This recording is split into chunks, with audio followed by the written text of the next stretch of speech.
Hello children, good morning. Hope you all are well at your home. And today we'll do the revision of chapter 3 and the name of the chapter is Earth's Movements and Major Landforms in the Geography section. Two forces constantly shape the surface of the earth. These forces are exogenic forces and endogenic forces. Exogenic forces are external forces. These are act on the earth's surface such as wind, water, ice, temperature conditions, etc. and modify the face of the earth. Endogenic forces are those which act beneath the earth's surface. They may either be slow and gradual, like the forces involved in the process of mountain building and continent building, or quick and sudden, like earthquake and volcanoes. This video is going to tell you about how endogenic forces create new landforms. Now, children, let's go back 250 million years ago when we didn't have 7 continents. We had only one, that is supercontinent called Pangaea. Who came up with this theory?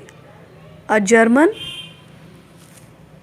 a German meteorologist, Alfred Wegener. According to him, all continents were joined together to form one supercontinent, that is called Pangaea. This resulted into huge area drifting and separating apart from each other. So children, now you understood there were only one continent, that is Pangaea.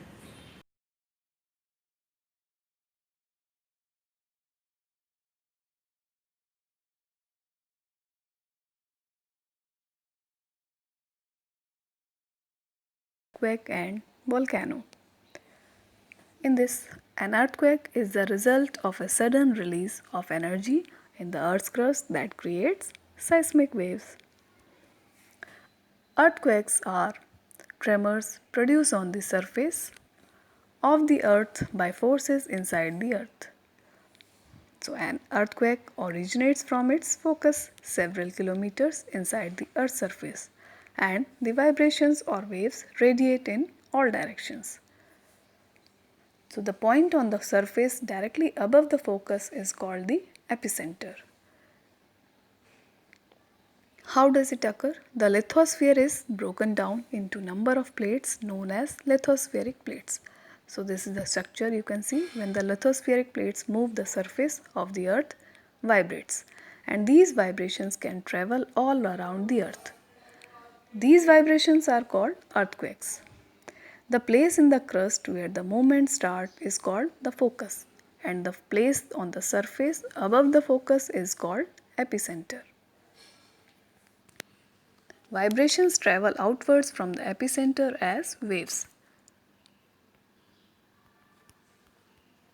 Greatest damage is usually closest to the epicenter and the strength of earthquake decreases away from the center. So you can see in the picture. So children, there are three types of earthquake waves: P waves or longitudinal waves, second one S waves or transverse waves, third one is L waves or surface waves. The tremor is first experienced at the epicenter and then the shock waves spread in a circular direction. So these vibrations are called earthquakes, and these are recorded with a seismometer known as seismograph, and the magnitude of earthquake is measured on the Richter scale. An earthquake of 6 is considered as very strong and 7 is classified as a major earthquake. So this is a picture of seismometer. Seismograph is the instrument used to measure the intensity of an earthquake on the Richter scale. So this how it is measuring. So let us learn about volcanoes.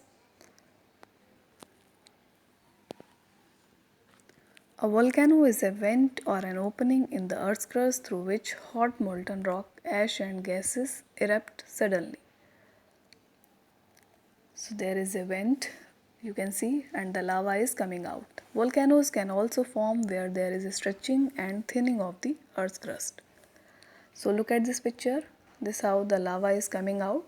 The red liquid that is coming out is called the lava. Inside the earth it is called magma, and when it comes out it is called the lava. So children, a volcano is a mountain that is disclosed downward to a pool of molten rock beneath the surface of the earth, and whenever pressure builds up, the eruptions occur. So children, there are three types of volcanoes. First one, active volcano. In this, eruptions can be anytime and often, and the examples are Mount Vesuvius in Italy and Sakurajima in Japan. Second one, dormant volcano. It is an active volcano that is not erupting but supposed to erupt again. These are the examples: Mount Mauna Kea, extinct volcano.